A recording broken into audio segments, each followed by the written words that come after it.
दोस्तों बीजेपी की बिहार में प्रचंड बहुमत से जीत को देखकर इन दिनों विपक्षियों की नींद उड़ी हुई है। बिहार चुनाव का रिजल्ट देखकर दोस्तों पूरे भारत में सबसे ज्यादा यदि किसी की फटी पड़ी है तो वो है अखिलेश यादव, क्योंकि इन्हें पता है 2027 के चुनाव में इनका इससे भी बुरा हाल होने वाला है। तो दोस्तों आज की डिबेट में आपको बेहद ही मजा आने वाला है, क्योंकि डिबेट में आप आगे देखेंगे बीजेपी सांसद सुधांशु त्रिवेदी को एसपी प्रवक्ता अनुराग भदौरिया और आरजेडी प्रवक्ता की जबरदस्त तरीके से धुलाई करते हुए। दोस्तों क्योंकि ये लोग बीजेपी की बिहार में जीत को पचा नहीं पा रहे हैं और बस पूरे डिबेट में वोट चोरी करोना रो रहे थे, जिसके बाद सुधांशु त्रिवेदी ने इन दोनों को बहुत ही तबियत से धो डाला। तो दोस्तों आगे देखिए पूरी डिबेट। प्रेम भैया करे श्री गणेश।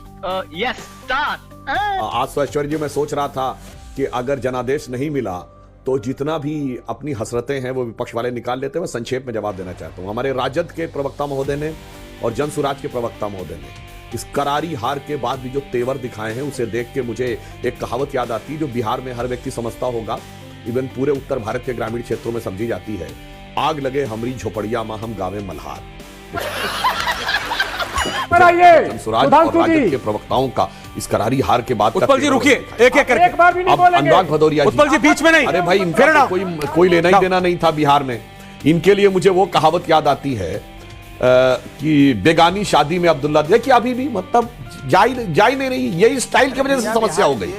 मां इतनी भौकाली सुनना नहीं है, बीच में बोलना है, हड़काना शुरू कर देना है, यही वजह से यह स्थिति हुई। अब खैर अब मैं बताना चाहता हूं, उन्होंने पूछा कि हमने क्या दिया, तो मैं याद दिलाना चाहता हूं हमारी सरकार आने से पहले 2005 से पहले 2005, 6, 7 हमारी सरकार आने के बाद भी कुछ साल तक रहा है। बिहार के लोगों को याद होगा मोबाइल चार्ज कराने के लिए 20 रुपया देना पड़ता था, क्योंकि गांव में तो बत्ती आती नहीं थी।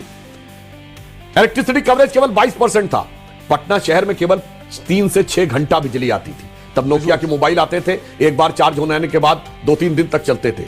तो जिन लोगों ने अपनी दुकानों पे जनरेटर लगा रखे होते थे वो 20 रुपया मोबाइल चार्ज कराने का लेते थे। उस 22% कवरेज जिसमें सिर्फ 3 से 6 घंटा बिजली आती थी, आज 100% कवरेज और 22 घंटा से लेकर 24 घंटे बिजली आने तक हमने पहुंचाया है। अब यह सही बात है। अनुराग भदौरिया कह रहे थे क्या दिया भाई साहब, आपको ध्यान ही नहीं है। हमारी सरकार आने वाले केवल 6 मेडिकल कॉलेज थे बिहार में, और वो भी सब 1990 से पहले के, यानी लालू यादव जी से पहले के। आज 22 मेडिकल कॉलेज हैं और 15 और बन रहे हैं। हर जिले में एक मेडिकल कॉलेज होगा।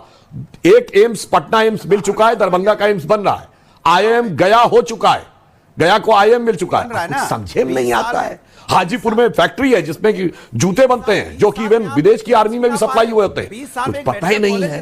कितने एयरपोर्ट हो गए, पहले पटना के अलावा कोई एयरपोर्ट था? बताइए, पटना के एयरपोर्ट का भी नया टर्मिनल बना। अनुराग जी नहीं, ये मैं कहना चाहता हूं भाई साहब, अरे कौन भौंक रहा है ये बदतमीज। प्रति व्यक्ति आय की दर 6,700 रुपए थी, आज 69,000 है। बजट बिहार का 23,000 करोड़ रुपए था, 3,17,000 करोड़ रुपए है। और तो और वो बिहार में हमारी सरकार आने से पहले महिलाओं के लिए जान और सम्मान बचाना एक चुनौती होती थी। आज बिहार पुलिस में सबसे ज्यादा वुमेन रिप्रेजेंटेशन है, वो ये दिखाई पड़ रहा है। और महिलाओं के सशक्तिकरण का जो प्रयास हमारी सरकार आने के बाद हुआ, चाहे महिलाओं को साइकिल देना हो और अन्य कार्य जो नीतीश कुमार जी ने किए, प्रधानमंत्री मोदी जी ने जो चीजें शुरुआत की, उज्ज्वला योजना से लेके, शौचालय से लेके, मुद्रा योजना से लेके, ड्रोन दीदी से लेके, लखपति दीदी तक, उस कारण से यह विश्वास आया है। ये हुई ना बात। और मैं एक और बात कहना चाहता हूं जो हमारे विरोधियों को समझ में नहीं आ रहा है।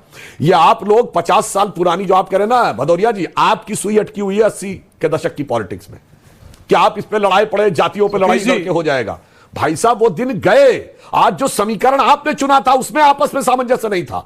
मुकेश साहनी ने यह बयान दिया, मैं देखिए कोई जातियों को लड़ाने के लिए नहीं बोल रहा हूं। मुकेश साहनी ने अपने एक पॉडकास्ट के इंटरव्यू में कहा कि मल्लाह समाज की अधिकतर प्रताड़ना यादव समाज के द्वारा हुई है, इसलिए वोट ट्रांसफर होने में समस्या आ रही है। और आप कहानी सुनाए पड़े थे 50 साल पहले वाले में कि दलित वर्सेस सवर्ण की लड़ाई लड़ेंगे, वो है ही नहीं आज धरातल पे। आज गांवों में कोई ऐसा संघर्ष है ही नहीं। संघर्ष का स्वरूप ही दूसरा है।